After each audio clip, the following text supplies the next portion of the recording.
Ever catch yourself agreeing with something and then later wonder, wait, how did I get here? Today we're diving into the subtle science of influence, how ancient survival instincts and modern tactics shape our decisions without us even knowing. Let's get into it with our hosts, Emily, a cognitive psychologist, and Ryan, a neuropsychologist, who are here to break down the invisible forces at play in our everyday lives. Ever catch yourself agreeing with something? Like, yeah, that makes sense. But then later you're like, hold on, how did I even get here? It's like you walked a million miles and can't even remember the journey. Exactly. And that's what we're diving into today, the subtle science of influence. We're cracking open those psychology texts, figuring out why we're wired to be influenced and how it all plays out in our daily lives. And the fascinating thing is, it's not some Jedi mind trick, it's actually rooted in our evolution. Okay, so back in the caveman days, how did being easy to influence actually help us survive?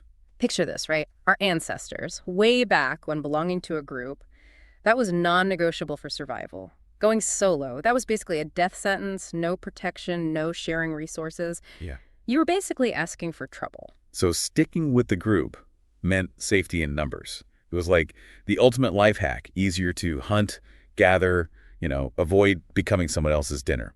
Exactly. And that constant need, that pressure to be part of the group, it actually shaped our brains to be incredibly tuned in to social cues. We became masters at reading the room, so to speak, because going against the grain, well, let's just say it wasn't exactly a recipe for survival. So that deep-seated need to belong, to be in sync, it's not just about being social. It's literally in our DNA. Precisely. And that's where things get really interesting, because this need, it plays out in some fascinating ways, like with social norms. Have you ever heard of the autokinetic effect? It rings a bell, but a little refresher wouldn't hurt. Okay, so picture this. It's 1936. Researchers put people in a dark room, pitch black, and show them a single point of light. Now, because there's nothing else to focus on, the light seems like it's moving, even though it's perfectly still. Oh, right. Like an optical illusion, right? You got it. But here's the kicker. When people were by themselves, their guesses about how much the light moved were all over the place. But when they were put into groups and asked to share their guesses out loud, don't tell me, everyone suddenly agreed. Bingo. They started to conform. Their individual perceptions, they kind of align. It's like this weird social gravity pulling everyone towards a group norm, even though there was no right or wrong answer. So we're talking about our brains literally choosing to fit in over being right. That's kind of wild when you think about it. It really is. And it just shows you how strong that pull towards social validation is. But wait, there's another layer to this. There's this thing called cognitive dissonance. Think of it like this, us humans, we have this deep-seated need for our beliefs, attitudes, and actions to all be on the same page. When they clash, it creates this mental tension, this dissonance. Okay, so like when I tell myself I'm going to eat healthy all week, but then Friday night rolls around and I'm like, elbow deep in a bag of chips, it's cognitive dissonance in action. You got it. And to get rid of that tension, we're more likely to just tweak our beliefs a little and tell ourselves, hey, everyone deserves a treat. Right. Than to actually change our behavior. So we're basically justifying our actions to make ourselves feel better, even if it means like bending our beliefs a little. Exactly. And this built-in desire to be consistent with ourselves makes us incredibly vulnerable to, well, influence. It's easier to just kind of nudge our beliefs to match what we're being told, especially if it's convincing, than to deal with that mental tug-of-war of dissonance. It's like our brains are wired to avoid those internal arguments at all costs. Exactly. And all of this stems from something even more fundamental, our need for connection. This isn't just about enjoying company. It's a core psychological need, almost like hunger or thirst. We're hardwired to seek out and hold on to those social bonds. Which makes total sense when you think about how awful it feels to be left out or excluded. It's like social rejection triggers some ancient alarm bell in our brains. That's it. And that feeling of not belonging, it's incredibly motivating, even if it means conforming or just going along with the group, even when something inside us is like, are you sure about this? So to recap, we've got this primal urge to belong, this deep need for consistency, and this fundamental need for connection. Talk about a recipe for influence. There's no wonder we're all so susceptible. All right. Absolutely. And this understanding these fundamental principles, it's like getting a backstage pass to how influence really works. Like all those tactics and techniques people use to, shall we say, nudge us in a certain direction. Speaking of tactics, Okay. that brings us to the maestro of manipulation himself, Robert Cialdini. Oh, Cialdini, yeah. His 6 principles of influence, they're practically legendary at this point. They're everywhere once you start noticing them, right? Like you see them in marketing, everyday conversations. Oh, absolutely. Every aspect of life. It's kind of freaky how often they pop up, but that's what makes them so useful to know, right? Because once you see them, you can't unsee them. All right, let's break them down, starting with reciprocity. I think we've all fallen prey to this one. Oh, for sure. It's like that deep down feeling, when someone does something for us, we got to return the favor. It's an unspoken rule. Like when that waiter brings you mints with the check and you feel obligated to tip more, or even those free samples at Costco, next thing you know, you're walking out with a 5-gallon drum of pickles. Precisely. It's that sense of obligation kicking in. We're hardwired to want to even the score. So smart marketers, they're going to use that. It's like they're playing chess with our psychology. Ah. Okay, principle number 2, commitment and consistency. This one seems to tap into our need to, walk the walk. It does. Think of it like this. Once we make a commitment, even a small one, our brains are wired to want to act in ways that support that commitment, to be consistent. So that explains why signing up for that year-long gym membership in January seems like such a good idea at the time. And then by February, you're using your treadmill as a drawing rack, right? Classic example. You've made the commitment, you're invested, but then life gets in the way. Marketers, they use this all the time with something called the foot in the door technique. Okay, break that down for me. Basically, they start with a small request, something easy to agree to, like, would you mind signing this petition? And then once you've said yes to that small thing, bam, they hit you with the bigger ask. Maybe it's a donation, maybe it's to volunteer your time. Because saying no twice in a row feels way harsher than just saying yes from the beginning. Exactly. It plays on our need to appear consistent, reliable. Which, let's be real, who doesn't want to be seen as reliable, right? But speaking of social pressure, let's move on to social proof. This principle is like the queen of, everyone else is doing it, so. Oh, this is a big one. Especially in the age of social media. I mean, come on, those 5-star reviews, all those glowing testimonials, they've got to be influencing our choices, right? Well, 100%. Especially when we're on the fence about something. Like, if I see a product with hundreds of 5-star reviews and it's from a brand I've never heard of, I'm much more likely to give it a shot. Right, because all those other people can't be wrong, right? Exactly. It's like we're outsourcing our decision-making to the masses. We're social creatures at heart.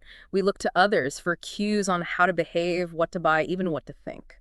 It's like safety in numbers, but for the 21st century.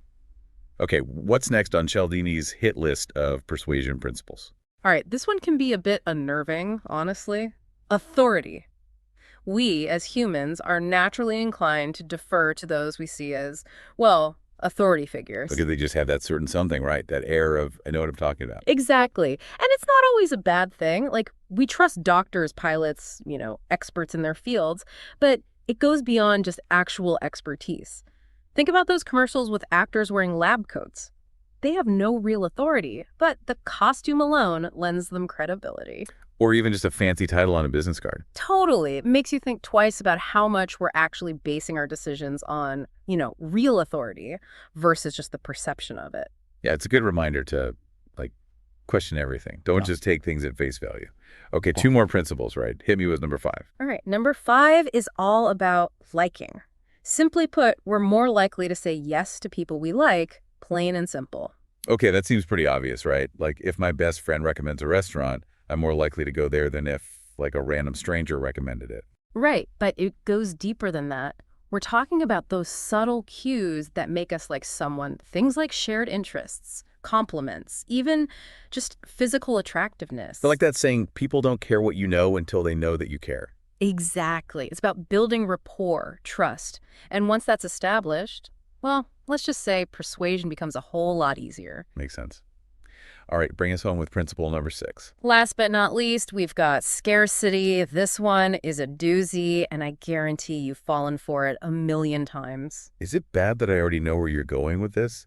Those limited time offers, the while supplies last, the only 2 left in stock, they get me every time. Because they trigger that fear of missing out, right? That FOMO. It's like our brains turn off and we go into survival mode. Gotta have it, and now W. It's like that feeling when you see a long line for something and suddenly you need to know what all the fuss is about. Exactly. And marketers, they know this. They create this artificial sense of scarcity, even when something's not actually that rare, to drive up demand. So basically, they're playing on our deepest fears and desires without us even realizing it. It's masterful, honestly. Okay, so to recap, we've got reciprocity, commitment, social proof, authority, liking, and scarcity, 6 incredibly powerful principles that underpin so much of how we're persuaded. It's kind of mind-blowing when you think about it. And here's the kicker. It's not always a conscious thing. A lot of times, we're completely unaware that these principles are even at play. It's like our brains are operating on autopilot, responding to these invisible cues. Exactly, which is why it's so important to be aware of them, right? All right, case study time. Time to see these principles in action. You mentioned some real-world examples. Oh yeah, get ready for some serious food for thought.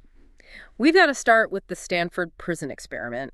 It's practically infamous in the psychology world. Yeah, this is the experiment that, well, it's the one that got a little too real, right? That's putting it mildly. So back in 1971, this psychologist, Philip Zimbardo, he wanted to study how the roles were assigned, the environments we're in, how they can actually shape our behavior.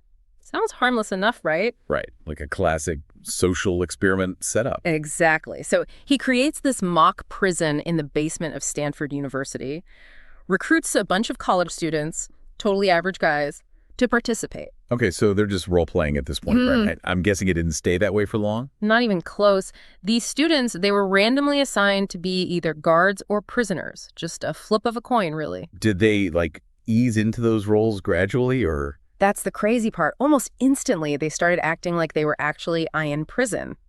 The guards, with very little instruction, they became super authoritative.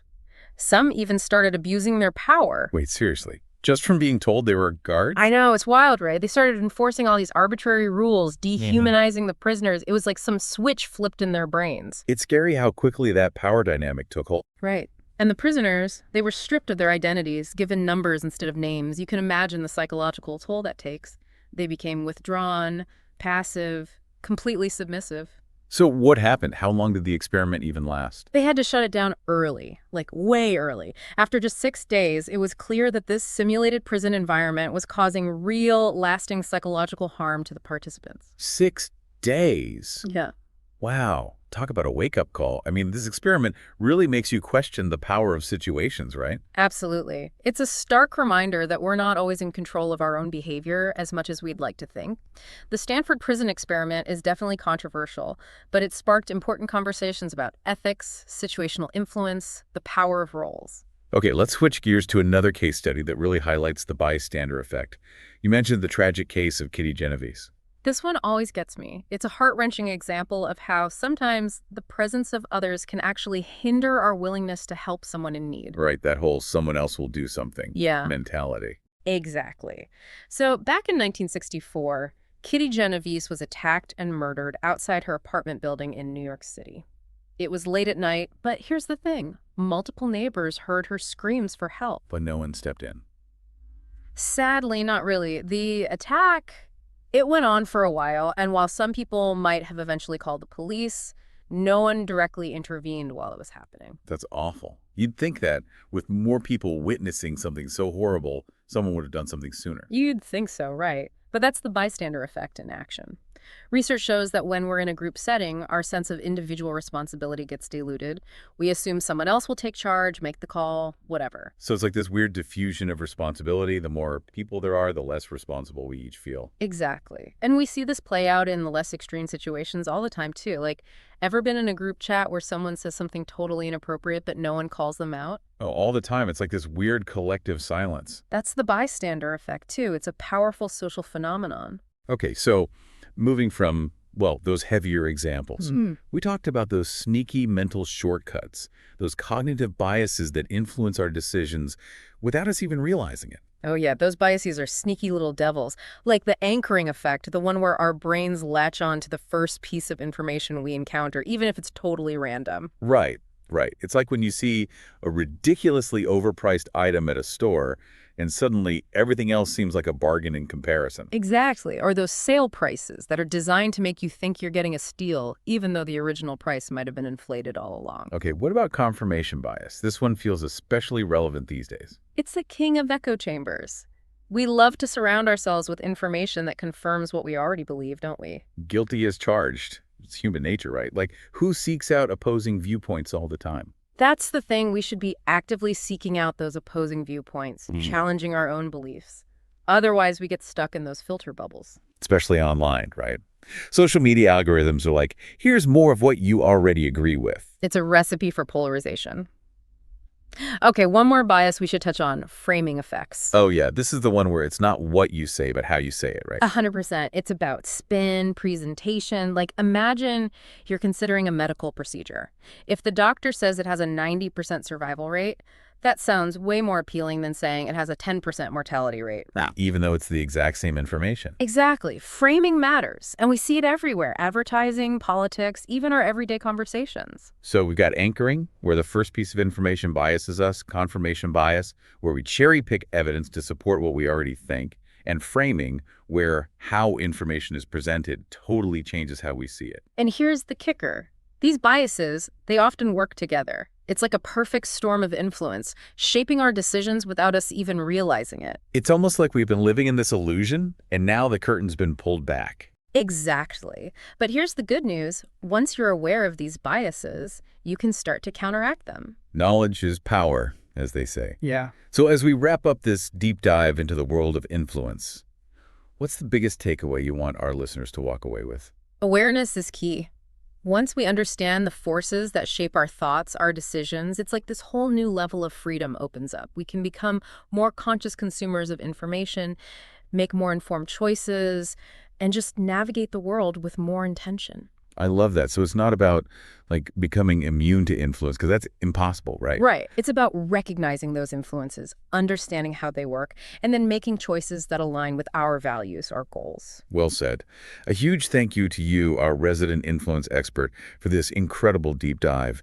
And to our listeners, we hope you've enjoyed this exploration into the fascinating and sometimes unsettling world of influence. Remember, the first step to mastering anything is understanding it. So stay curious, keep those mental gears turning, and we'll see you in our next deep dive. Influence is all around us, but now that you're in the know, you can navigate these forces with more awareness and control. If you found today's deep dive insightful, make sure to subscribe to Cognitive Curves and drop a comment on what's influenced you lately. Let's keep the conversation going.